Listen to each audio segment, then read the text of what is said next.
Gou Kui 6 warga Jalan 28 Oktober RT 004 RW 25 Kelurahan Siantan Hulu Kecamatan Pontianak Utara Provinsi Kalimantan Barat yang didampingi ahli waris lainnya mengaku tidak terima setelah mengetahui tanah warisannya dari orang tua kandungnya dicaplok atau diserobot yang diduga oleh oknum para sindikat mafia tanah yang ada di lingkungan Pemda Kota Matia Pontianak.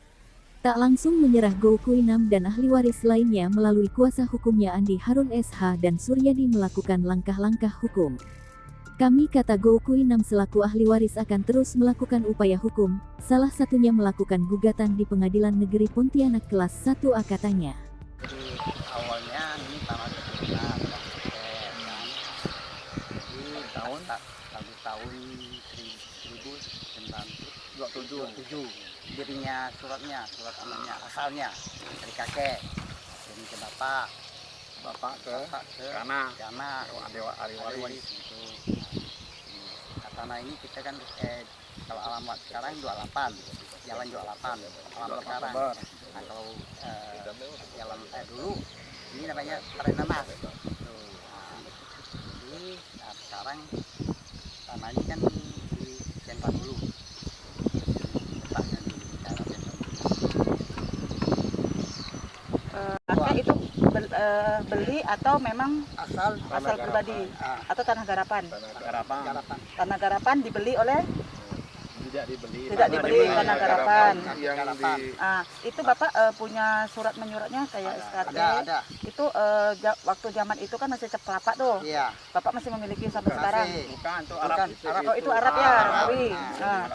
Sesudah itu tahun 74 Bapak Ya. ada pergi mohon SKT.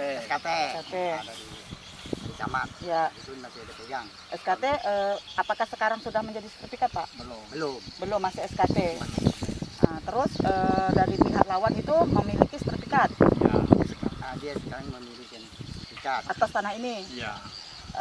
Andi Harun SH kuasa hukum ahli waris Gou Kui 6 saat ditemui di Pengadilan Negeri Pontianak kelas 1A Selasa tanggal 11 April tahun 2023 kepada sejumlah awak media. Ia menceritakan kronologis atas kepemilikan tanah kliennya atas nama Gou Kui 6 selaku ahli waris yang saat ini dalam sengketa dan pada hari sedang menjalani sidang Pengadilan Negeri Pontianak kelas 1A katanya. Gou Asyoni meninggal, minta uruskan surat-suratnya. Pada saat itu tahun 74 tidak punya selesai, bahkan hilang, sehingga Gou Asyoni stres, bunuh diri, karena tanah ini memang sudah betul yang milik mereka, karena dari tahun 27 sudah berdiam di sana dan sudah diberikan hak oleh pemerintah untuk Gou Asyo. Ya, dijelaskan dulu nih, singkat. Sehingga kenapa sampai sekarang berlarut-larut nih? Ternyata setelah Gou Asyo meninggal, ya, ahli waris mengurus akan dijadikan sertifikat. Ahli waris ya menyuruh orang yang namanya Pang Wei alias Abidin Karim. Semula surat-surat itu diberikan kepada yang Pang Wei ini, Abidin Karim.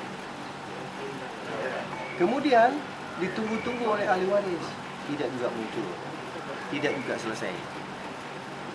Ternyata keluar sertifikat itu aneh, atas nama Yosef Priyono. Ya, dijelaskan nih. Yosef Priyono ini siapa? Sebenarnya dia ini pegawai Pemda Kota Pontianak. Yang saat itu berdasarkan surat perintah wali kota diperintahkan dia ini ke sana untuk menentukan batas haknya daripada Gou Asyo. Gitu ceritanya nih. Tah bagaimana terjadi? Namanya ahli warisnya tidak paham dengan hukum, nunggu tahu-tahu keluarlah sertifikat itu atas nama Yosef Priyono. Nah, bermula dari itulah ahli waris bertanya, kok kenapa sertifikat begini? Nah, akhirnya daripada ahli waris nuntut pada waktu itu di Petun, ya, Petun.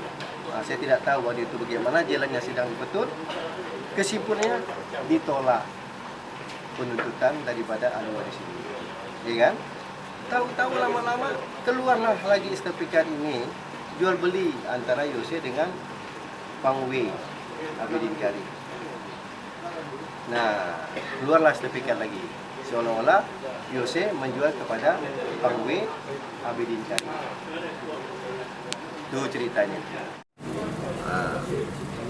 Ahli waris juga bertanya, oh kenapa begini? Nah, sampailah muncul lagi Pang W yang belum meninggal pada saat itu menjual kepada anaknya, dia bernama Lina. Tuh, tidak tahu harganya berapa, kami tidak tahu. Saya belum sama saya. Tapi Pang W ini sebelum meninggal ya, dia buatlah akad jual beli dengan anaknya Lina. Nah, timbul persoalan-persoalan. Jadi ahli waris juga merasa tidak puas. Nah, kebetulan lah ingin untuk mengajukan gugatan di pengadilan. Nah, saya sebagai kuasa hukumnya ya tetap menjalankan sesuai tugas pokok dan fungsi saya sebagai kuasa hukumnya. Nah, sampailah di persidangan. Nah, persidangan pertama dimediasi oleh pengadilan, Yose Priyono tidak pernah muncul. Sedangkan dia dalam gugatan saya adalah sebagai tergugat satu. Karena dia kuncinya ini. Dia kuncinya. Nah, Pang W sudah meninggal. Sudah almarhum. Ya. Tapi Lina yang beli dengan bapaknya masih. Dikatakannya Go Asiu meninggal minta diuruskan surat-suratnya pada saat itu tahun 74 bahkan tidak kunjung selesai bahkan hilang sehingga Go Asiu ini stres akhirnya bunuh diri karena tanah ini sudah betul milik mereka. Arti panggilan sehari-harinya kalau nama trennya Hartono selaku perwakilan dari pihak ahli waris kepada awak media ia mengatakan bahwa kejadian-kejadian ini luar biasa.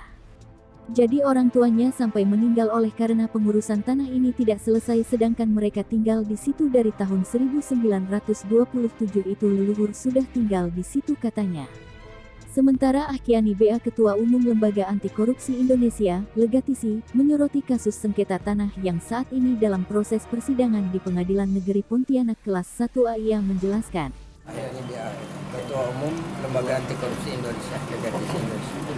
Pak, dari teman-teman menyoroti kasus ini seperti apa sih Pak? Apa memang ada dugaan memang mafia tanah? Ini kalau kita lihat ini juga ini ada surat dari wali kota, SK wali kota itu nomor 411 itu ya, tahun 1988.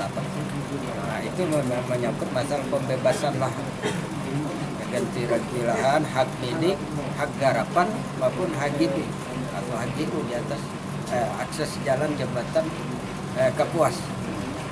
Ini clear. Nah, ini satu. Kemudian di situ ada disebutkan Go Asiu itu sebagai pemilik lahan yang akan mendapatkan ganti rugi dari pemerintah Kota Pontianak.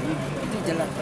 Kemudian Yosef ini ditugaskan berdasarkan juga disebutkan diuangkan di dalam SK Wali Kota itu nomor 411/1988 itu jelas itu. Dia petugas itu. Jadi kenapa dia petugas ini itu menangani pembebasan ganti rugi lahan? Kok lalu ngambil tanah orang, tanah Asiu? Oke, Pak. Menjadi hak milik yang dibuat dalam sertifikat. Nah, ini kan bukan pencaplakan lagi, merampok hak orang. Ini bukan kewenangan dia. Bertentangan dengan SK. Surat tugas SK ini perintahnya ini jelas. Nah, kalau kepemilikan agung ini jelas. Dari surat dari zaman kerajaan Adipati itu tahun 1927 itu jelas. Dikeluarkan juga SKT itu tahun 1982. Nah, 74 itu jelas. Jadi dari riwayatnya jelas, penggarapnya jelas, tanam tumbuhnya jelas sampai sekarang. Kok kenapa orang yang tidak jelas, yang tidak ada kepentingan di dalam masalah penguasaan tanah, kok lalu ada sertifikat? Ini mafia tanah ini, BPN juga terlibat, BPN kota ini. Ini bukan penyerobotan tanah, ini yang merampok tanah orang. Dia ditugaskan pegawai negeri Yosef. Nah, makanya hakim ini harus jelas ini, SK itu jelas. Dipanggil wali kota untuk dihadirkan di pengadilan ini sebagai saksi menerangkan surat keputusan ini yang diterbitkan terlebih dahulu. Ini jelas harus. Jangan sampai hak orang dijalimi ini. Hanya ulah gara-gara oknum nih pegawai ini, pegawai wali kota ini. Kok sampai bisa nih? Sekarang dia mencaplok, bukan dia mencaplok ini.